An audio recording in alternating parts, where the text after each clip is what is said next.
ইরানের টানা হামলায় পাগল প্রায় ইসরায়েলিরা। তেহরানের টার্গেট থেকে বাদ যায়নি মার্কিন দূতাবাসও। ভয়ে বাংকারে লুকিয়েছিলেন তেল আবিবের কূটনীতিকরা। ইরান ইসরায়েল যুদ্ধে নতুন করে আলোচনায় পাকিস্তান। তেহরানে পরমাণু হামলা হলে তেল আবিবে পাল্টা পরমাণু বোমা ফেলবে ইসলামাবাদ, দাবি ইরানের শীর্ষ সেনা কর্মকর্তার। ইরাকে চরম বেকায়দায় যুক্তরাষ্ট্র। মার্কিন দূতাবাস ঘিরে ফেলেছে দেশটির বাসিন্দারা। নিরাপত্তার অজুহাতে পালিয়ে গেছেন আমেরিকান কর্মীরা। বেনিয়ামিন নেতানিয়াহুর বাসভবন লক্ষ্য করে চালানো হয়েছে ক্ষেপণাস্ত্র হামলা। ছোড়া হয় অন্তত 50টি ব্যালিস্টিক মিসাইল। আগের যে কোনো সময়ের চেয়ে ইরানে হামলার পরিধি বাড়াতে পারে ইসরায়েল। ভয়ের আতঙ্কে তেহরান ছাড়ছেন হাজার হাজার মানুষ। ইসরায়েলে ইরানের হামলার তালে তালে উল্লাসে মাতেন লেবাননবাসী। ইয়েমেন গাজাতেও চলছে উৎসব মিছিল। ইরান যেন চোখ মুখ বন্ধ করে ইসরায়েলের টানা হামলা চালিয়ে যাচ্ছে। রাত দিন কোনো কিছুই তোয়াক্কা করছে না। সব হুমকি ধামকি উপেক্ষা করে ইসরায়েলকে রীতিমতো গাজার দৃশ্য দেখিয়ে ছাড়ছে তেহরান।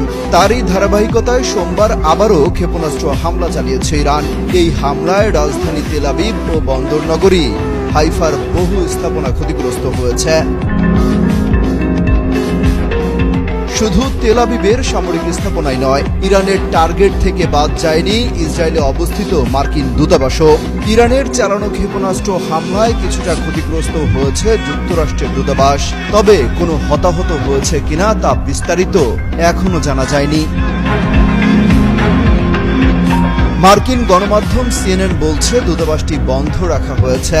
সেখানে আশ্রয় নেওয়া বাসিন্দাদের নিরাপদে সরিয়ে নেওয়া হয়েছে। পরিস্থিতি আরও খারাপ হতে পারে সেই শঙ্কায় অনেকে বাংকারে লুকিয়েছেন। মার্কিন প্রেসিডেন্ট ডোনাল্ড ট্রাম্প আগেই হুঁশিয়ারি দিয়েছেন, যদি মার্কিন ঘাঁটি বা তাদের স্বার্থে হামলা হয় তাহলে ওয়াশিংটন সম্পূর্ণ শক্তিতে জবাব দেবে। অপরদিকে ইরান এই হুমকি শুনে একটুও পিছু হটেনি। তারা বলছে মধ্যপ্রাচ্যে ইসলামী বাহিনী গঠন করে তারা লড়াই অব্যাহত রাখবে। ইরানের আরেক নেতা মোহসেন রেজাই বলেছেন, সৌদি আরব, পাকিস্তান ও তুরস্ককে সাথে নিয়ে তারা এই সেনাবাহিনী গঠন করবে। এদিকে ইসরায়েলি হামলায় ইরানের 2 শতাধিক মানুষ নিহত হয়েছে এবং আহত হয়েছে 1,500-এর বেশি মানুষ। বিশেষজ্ঞরা বলছেন এই সংখ্যা ছড়িয়ে পড়তে পারে গোটা মধ্যপ্রাচ্যে, কারণ এরই মধ্যে ইরাকিরা রাস্তায় নেমে পড়েছে। সেখানে অবস্থিত মার্কিন দূতাবাস ঘিরে বিক্ষোভ করা হয়। ভয়ে আর আতঙ্কে পালিয়ে যায় ইরাকের মার্কিন দূতাবাসের কর্মকর্তারা। যেভাবে ইরান ইসরায়েলের মধ্যে হামলা পাল্টা হামলা চলছে, তাতে যে কোনো সময় পরমাণু হামলা চালিয়ে বসতে পারে নেতানিয়াহু প্রশাসন। এমন পরিস্থিতির মধ্যে আলোচনায় এশিয়ার অন্যতম পরমাণু শক্তিধর দেশ পাকিস্তান। মধ্যপ্রাচ্যের চলমান উত্তেজনায় বড়সড় ইঙ্গিত দিয়েছেন ইরানি রেভলিউশনারি গার্ডের জ্যেষ্ঠ এক কর্মকর্তা। তিনি দাবি করেছেন, ইসরায়েল যদি ইরানে পারমাণবিক হামলা চালায় তাহলে তার মারাত্মক জবাব দেবে পাকিস্তান। ওই ইরানি জেনারেল জানিয়েছেন, ইসলামাবাদ এই আশ্বাস দিয়েছে, তেহরানে পারমাণবিক আঘাত এলে তারা ইসরায়েল লক্ষ্য করে একই ধরনের জবাব দেবে, অর্থাৎ পাকিস্তান ইসরায়েলে পরমাণু হামলা চালাবে। ইরানের দাবি, পাকিস্তান শুধু সামরিক নয়, রাজনৈতিকভাবেও তাদের পাশে থাকার অঙ্গীকার করেছে। মুসলিম বিশ্বকে এক প্ল্যাটফর্মে আনার কথাও উঠেছে আলোচনায়। দুই দেশের সম্পর্কের ইতিহাসে উত্থান পতনের পর আবারও ঘনিষ্ঠতা বাড়ছে বলে ধারণা করা হচ্ছে। এদিকে ইরানি পক্ষ দাবি করছে, তাদের কাছে এমন কিছু সামরিক সক্ষমতা রয়েছে যা এখনো সামনে আনা হয়নি। সম্প্রতি দু দেশের সম্পর্কে উষ্ণতা ফিরে এসেছে। মুসলিম বিশ্বের ঐক্যের ডাকও উঠে এসেছে আলোচনায়। যদিও পাকিস্তানও পরমাণু অস্ত্র ব্যবহারের বিষয়ে আনুষ্ঠানিকভাবে কিছু বলেনি, তবে ইসরায়েলের বিরুদ্ধে অবস্থান স্পষ্ট করেছে। বিশ্বের 9টি স্বীকৃত পারমাণবিক শক্তিধর দেশের তালিকায় পাকিস্তান ও ইসরায়েল দুই দেশই রয়েছে। এই প্রেক্ষাপটে অনেকেই বলছেন, সাম্প্রতিক হুঁশিয়ারি আসলে সরাসরি যুদ্ধের প্রস্তুতি নয়, বরং কূটনৈতিক চাপ তৈরির কৌশল হতে পারে। অন্যদিকে যুক্তরাষ্ট্রের প্রেসিডেন্ট ডোনাল্ড ট্রাম্প জানিয়েছেন, তিনি ইসরায়েল ইরান সংঘাত নিরসনে মধ্যস্থতা করতে চান। তবে তার হুঁশিয়ারি, ইরান যদি যুক্তরাষ্ট্রকে হুমকি দেয় বা আঘাত করে তবে নজিরবিহীন সামরিক শক্তি দিয়ে জবাব দেওয়া হবে। পাকিস্তানের প্রতিরক্ষা মন্ত্রী খাজা আসিফ এ প্রসঙ্গে বলেছেন, পশ্চিমা বিশ্ব যদি ইসরায়েলের পারমাণবিক অস্ত্র নিয়ে নীরব থাকে তবে গোটা বিশ্বের নিরাপত্তাই প্রশ্নের মুখে থাকবে।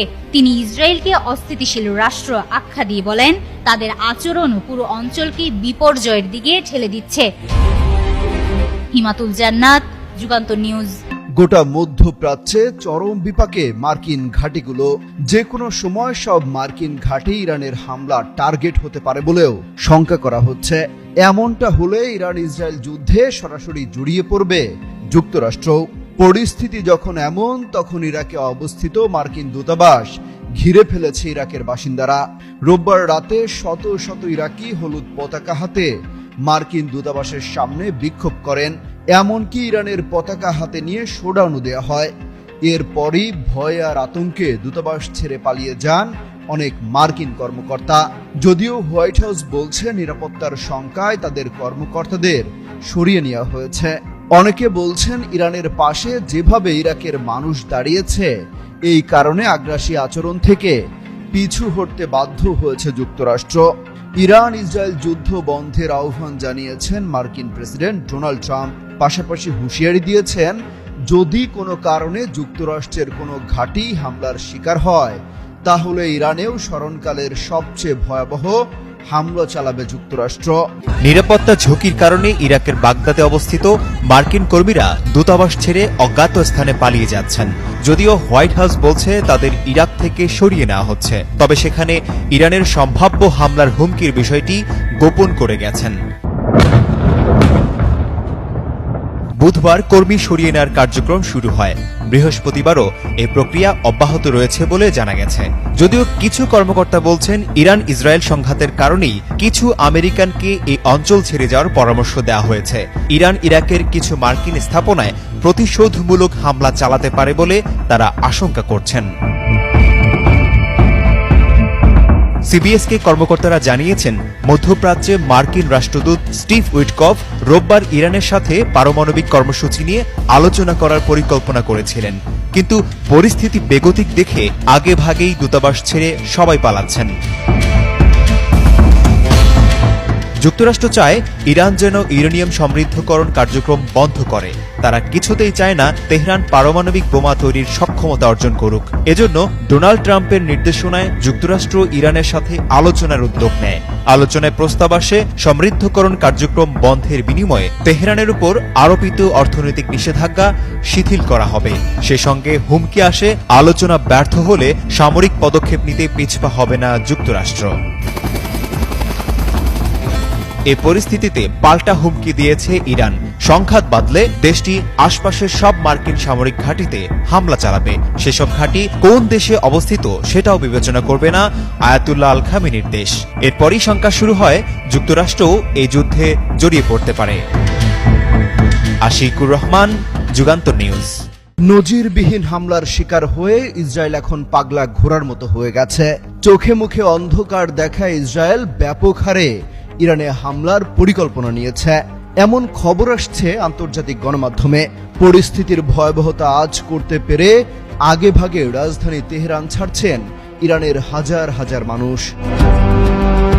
রোববার পেট্রোল পাম্পগুলোতে লম্বা লাইন দেখা গেছে, কারণ সবাই ঘর ছাড়ার আগে জ্বালানি নিতে চায়।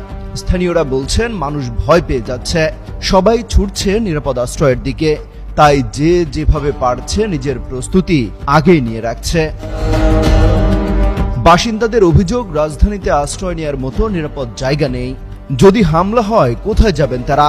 অনেক মানুষ রাজধানী ছেড়ে উত্তর দিকে যাচ্ছে, কারণ সেখানে গ্রাম এলাকা এবং তারা নিজেদের নিরাপদ মনে করছেন। রোববারই ইরান সরকার অস্ত্র কারখানার আশপাশে বসবাসকারী ইরানিদের নিরাপদ স্থানে যেতে বলেছে।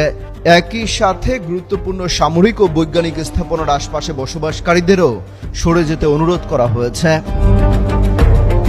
রয়টার্সের প্রকাশিত ছবিতে দেখা যাচ্ছে অনেকে আহত, আতঙ্ক হয়ে ঘর এবং এলাকায় ছেড়ে চলে যাচ্ছে। এরই মধ্যে ইসরায়েলের হামলায় ইরানের 2 শতাধিক মানুষের মৃত্যু হয়েছে।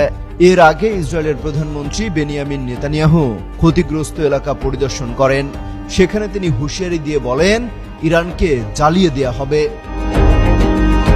অমিত হাসান রবিন, যুগান্তর নিউজ। রোম যখন পড়ছিল, সম্রাট নিরো তখন বাঁশি বাজাচ্ছিলেন। এখানে এমনটা হয়নি, তবে অনেকটা হয়েছে উল্টোভাবে। ইরান যখন ইসরায়েলে মুহুর্মুহু হামলা চালায়, ঠিক তখনই এভাবে স্যাক্সোফোন বাজিয়ে উল্লাস করেন লেবাননের বাসিন্দারা।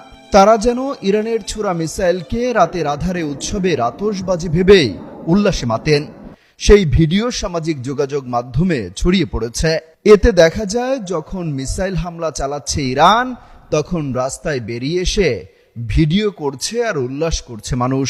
শুধু লেবাননই নয়, আগের দিন রাতে ইয়েমেনের বাসিন্দারাও বিশাল বড় পর্দায় লাইভ দেখে ইসরায়েলে ইরানের হামলা। যেন ফুটবল বিশ্বকাপে ব্রাজিল আর্জেন্টিনার ম্যাচ দেখার মতো অবস্থা। ফিলিস্তিনি, লেবানন, ইয়েমেন এবং ইরাকের মানুষ ইসরায়েলের বিরুদ্ধে একাট্টা হয়েছে।